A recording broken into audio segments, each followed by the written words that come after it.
Hey, everybody. Hey, everyone. We're having a little bit of a moment there. We're doing the "We Love You" heart.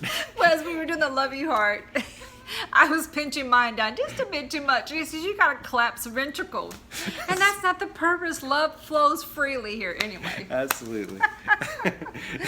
So it's good to talk to you guys again.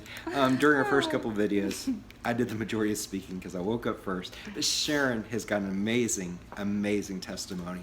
And the things she discovered all on her own, and the way that she built me up and lifted me up with her scriptural insights, really revealing the beauty of God's Word that had been hidden from me all my life. So anyway, Sharon. Hey, everybody. Okay, so I got to keep it brief. You have to understand I'm condensing a bit of several years in one way and a month or two in another. As Rob from our other videos, he woke up first and he shared with me. So the morning of him sharing the information with me, what he found out and how he woke up, we're actually getting ready to go out and field service to a local family in our community here, just a little ways down the road. Meeting there, and we have like maybe 34 minutes. We're just having our coffee, and if you know me, I gotta have the coffee.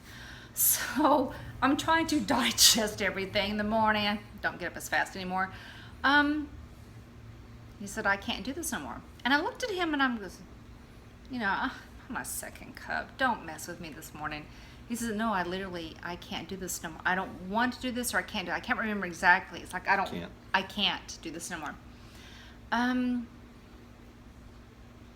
he had, his eyes were a bit watered up a little bit. And from there, as he told me why he can't do this, I was very mad, very upset. All I knew was the truth for my whole life. Born and raised her son in the faith. And I looked at him and I said, what do you mean you don't know what you can't do this? So I was very mad at him, very upset with him. At the end of the conversation, he says, you know, I can turn you into the elders. You need help. You're apostate. I can't believe what is wrong with you. Our son passed in 2008. I said, don't you want to see your son? You don't care about your son no more? You can just imagine a woman approaching menopause, what happened. So anyway, he shared with me the book Crisis of Conscience. He said, read this. If you find one thing, and I mean one sentence that you find as false, not true, put the book down. I can't be the faith, but I'll support you. I do not want this to divide us. I love you. Because we were married about, 28, 29 years at that time. So I said, okay. We went out in field service that morning. They want to put in group sister so-and-so over here. And we're like, no. we'll work together. Yeah. So we went to a return visit. Never got out of the car, but okay. So we sat on the street and talked for quite a lengthy time. Actually, we got in 2 hours of field service and never left a car. And we were actually talking about biblical scriptures. Imagine that. It's going to be a good night. Yeah, right. Got my 10 hours in. Yeah. So long story short, we went back to the house. I read the book. Took me a couple weeks, maybe 3 weeks. Started making sense. I remember a lot of things that he talked about in the 3rd and 4th chapter on up to the 7th and 8th, I believe, were true. Yeah. I have a family member at that time that was in Bethel on the research committee, I believe that was. He served as an elder there. He was there from age 18, so he's maybe in his 30s, late 30s. So definitely a foundation in the organization. So there were things that got leaked out, passed down to the family, because the majority of our family are in that faith. Some have left, and there's still some that are there. So I knew from the information given, I knew there had to be some truth to this, because it's very detailed. Because when you hear things like that about the anointed or Sister Pioneer for umpteen years, and you hear something bizarre off the wall, you're like, no, or, oh, that could be true. So I read the book. And then I've always, and I've realized there's something there, so I started doing my research. I told him, don't bother me. Let me do my own research. I do not want to be pressured. Just leave me alone. Yeah, just on the off chance, until she had a chance to prove it out to herself, that perhaps I had been deceived.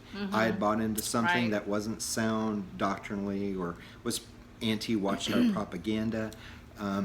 As she and I actually were reading Christ's Conscience in its entirety. I'd read a few chapters before I tried to wake her up, but we would read chapters together, sometimes apart, and then we would compare notes. She and I have both been in it since the late 60s, Yeah. and everything that Ray Franz stated in his book was detailed, documented, photocopied facts, proven, and it coincided or agreed with what we remembered of certain events that happened Yep. throughout our life as witnesses. So back to you with... So I've always been interested in the article that the Jehovah's Witness published, the Trinity. What does the Trinity mean, or how does it go? Should you believe should you in believe in the Trinity? Trinity? Excuse me.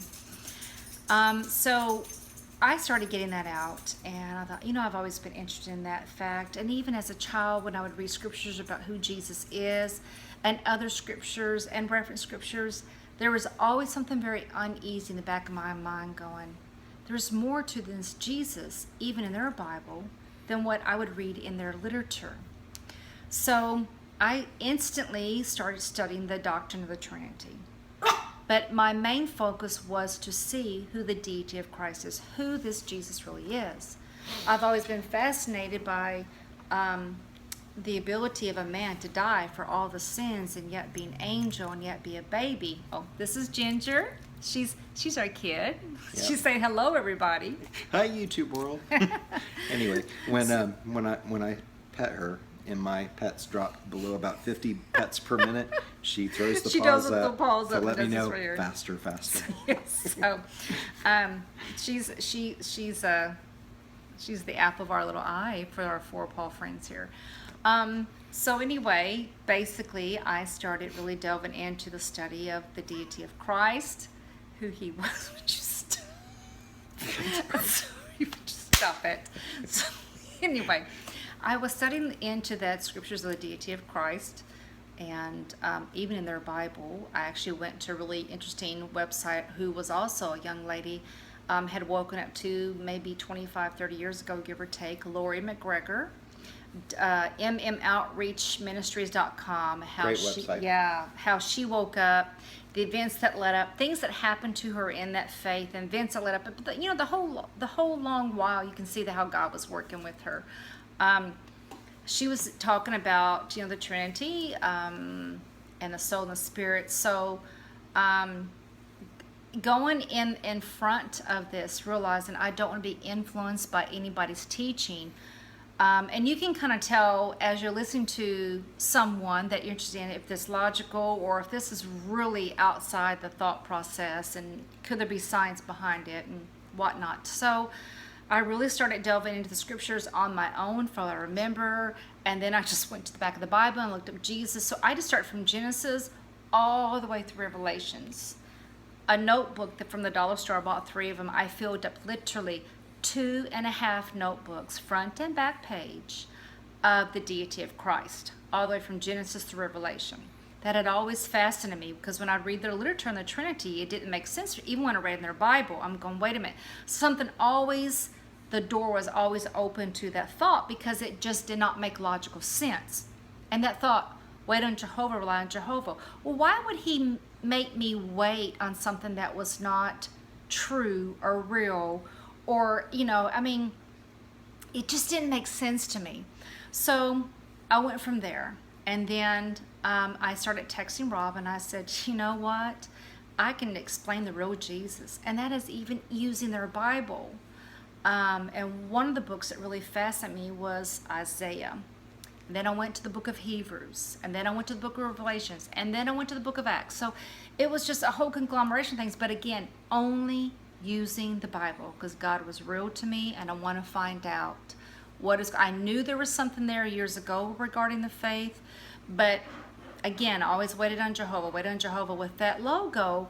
And I'm like, shouldn't I be at a mature state for you to reveal to me everything? Or why do I got to wait till I'm growing old and gray? Because at that time, you're to have wisdom and discernment in the faith. So, I had all these thoughts going through my head. But, long story short, there's actually more to this. We'll have another, like a part 2 video to this. And I will be able to express to you how everything ended up to me telling him, hey, I have woken up. This is real. Do you want us to do a part 2? Love you guys. Bye. Bye-bye. She wants a part 2. She wins.